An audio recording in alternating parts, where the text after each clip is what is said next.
A quick thank you to the T5 peeps, Bob the Dragon, Datamagnet, Cat Crab Lobster, Dark Machine, Astraya the Dreamer, Mezec, Feudic Jarl, and Casper Arnholtz. Thank you very much. Story number 1.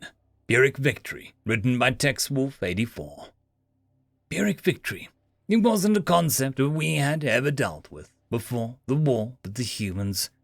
Humans weren't new to the galactic stage. They'd been around for a few generations, and they had FTL even longer. They were just on the other side of the galaxy from the rest of the galactic community, so no one had met them before the wormhole/Einstein-Rosen bridge that made a shortcut across the galaxy core possible was found. They had a decent-sized empire of their own, a half-dozen or so systems fully civilized, and well over a dozen frontier systems when our own science teams met them. Each system was its own nation, but they all participated in the United Terran Government. The UTG was delighted to meet new species, and the galactic community was glad to have new trade possibilities. The humans were rugged. They preferred worlds most species avoided. If you had a world with too much solar radiation, its gravity well was too deep, but had a wealth of resources. Charter a human mining corporation. More than one human resort popped up after such charters. Everything was going great until the Ardutan decided they wanted the system on the human side of the wormhole Einstein-Rosen bridge. The Ardutan were an outlier in the galactic community. They kept to themselves and wanted no trade or diplomatic contact with anyone else. They weren't xenophobic in that they wanted to destroy other species, but as a species they saw anyone not of them lesser. Bugs to be ignored. They only swatted if you bit them, so no one antagonized them. They kept their borders more or less closed with military might larger than the rest of the galactic community combined. Even if you added in all of the UTG fleets, they still had a slight edge in ships. 1.5 ships to one of ours. The Ardutan astronomy had calculated that one of the human systems was one of their sacred stars. It had a modest human station on it, little more than a repair and refueling depot on a semi-habitable moon. So the humans offered to sell the system to the Ardutan. The Ardutan felt that this was an insult. They saw the system as a holy site, and the humans profaned it by living in its light, then had the audacity to offer it for sale. They sanctified the moon with plasma. The humans were upset. Before, the UTG was little more than a diplomatic entity that allowed all Terran governments to maintain diplomatic ties. After, the humans united behind its banner. It might have stopped there had the Ardutan not decided that the neighboring system, Gemini 2, I've never been able to find a human to tell me why its name is ironic, should also be punished for the UTG's insolence. Melting a refueling depot and killing dozens of humans upset the UTG. Blasting a planet with billions of civilians drove them into a rage. The Ardutan sent 20 ships to Gemini 2's system. The humans sent 25 to retake it. The UTG found themselves matched militarily. The Ardutan preferred the elegance and range of plasma beam weaponry and energy shields. The humans the kinetic punch of rail and coil guns. The rapid firing of particle beams and durability of thick armor. Ardutan ships were faster and more maneuverable, but the humans had fighters and missiles. What the human lacked was numbers. At first. As the war dragged on, the human industry began to pick up. They captured enough Ardutan ships to reverse engineer and produce rudimentary shields. The Ardutan refused to stoop to developing armor of their own. But no matter how many ships the humans could build, the Ardutan could build 2 just as fast. They thought the humans would lose because of this. They would send wave after wave of ships, hammering at the Ardutan worlds, but never quite taking them. The Ardutan would take world after world, but would never hold them. Human civilians fought just as hard as their military, and the Ardutan were ill-equipped mentally for a land war, aside from Gemini 2, which was glassed for religious reasons. The Ardutan felt that glassing other worlds was a waste of resources. Then there was the fact that the UTG would have to spend resources to support the world once the Ardutan left. whereas glassing it would just give them another rallying cry. By the 10th year of the war, it was clear that the Arditan were going to win. It would take them many, many more years, but it was clear the humans would lose. Every time the Arditan took a world, human construction rates would slow, but never stopped. We could have helped. We wanted to help. We should have helped. But some were afraid of the Arditan, others. But it was the humans themselves that kept us out of the war, to remain neutral, to enforce the neutrality of the wormhole/Einstein-Rosen bridge.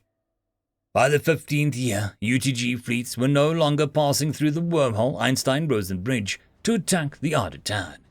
It was this year, I noticed, as the Arditan ships streamed through to attack yet another UTG system, the ships were old, centuries old, but they had new ships. They'd started the war with top-of-the-line vessels. Intelligence briefings said that they were still building new ships very fast, but none of the ships I could see were new. Then they stopped. Human ships began to appear again, not the great fleets from before, but single ships, new, top-of-the-line, old battered heaps, converted freighters, racing yachts with guns welded to the bow. One at a time, they came through the wormhole Einstein-Rosen bridge and entered FTL towards the Arditan system. And the Arditan sued for peace.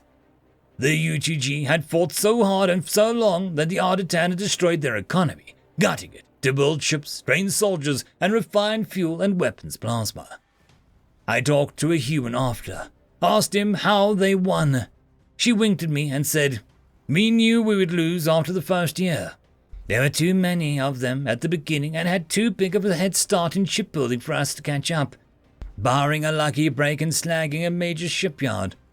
But you still fought, of course. We were going to make them pay in blood for what they did. In the end, they realized that their victory would be Pyrrhic.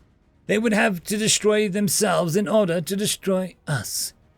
I was puzzled by this. "I do not understand. Wouldn't you have to do the same?" She nodded. "We almost did. But you don't get to murder a planet and get away with it. We, as a species, were committed to dragging them to hell with us if necessary." Shortly after peace returned, I was part of the relief force sent to the Arditan territory. They had 30 systems prior to their war with the UTG. They still held 30 systems, but only in name. A full 27 of their outlier systems had a population of barely 5,000 between them. The rest ground away by the war. Most of the sons and daughters joined the military and fought. Casualties of fighting some. Humans did not purposely attack civilian targets. Entire generations had rose up to try and kill the humans, and failed. I knew then what the human meant by Pyrrhic victory. The remaining 3 worlds of the Arditan were their most populous. All those shiny new ships intelligence said they were building, all in orbit around the final 3 system. Skeleton crews keeping them running, but hardly enough to fight. They could have mustered the personnel to defeat the UTG, but the Arditan would have disappeared. The UTG, recovering, rebuilding, and they remember who wanted to help. End of story.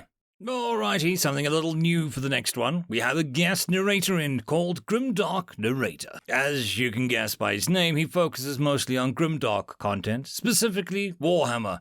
He does lore and fan stories relating to it. So, if you enjoy his narration, then head over there and show him some support. The link will be in the description. Anyways, the next story is called Had to Be Done, written by Echoing Cascade. One Shot.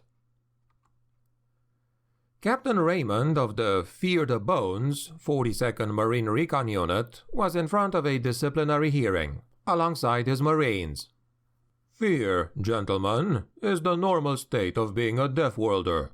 When you grow up in a place where everything from the flora to the fauna and the weather itself seem to be out to get you, a certain amount of trepidation in everyday life is needed. It is an evolutionary advantage to have a fight-or-flight response to perceived dangers, and as such I believe the actions of the Marines under my command during these times of war were more than warranted. The colonel presiding over the hearings was quite confused, but knew better than to antagonize the human marines. He had seen them fight, and the results spoke for themselves. Plus, if he did anything, it would get political.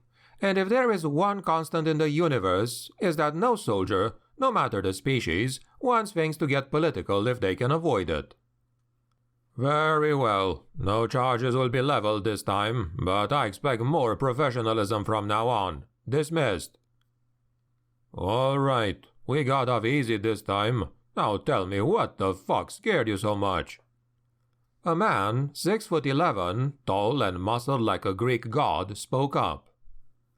I saw a spider. Son, are you shitting me? You burned the gymnasium to the ground because of a fucking spider? He was about to grab the man by the collar and yell at him until all was right with the universe. Until another Marine, a young woman, muscled but lean, put her datapad in front of his eyes.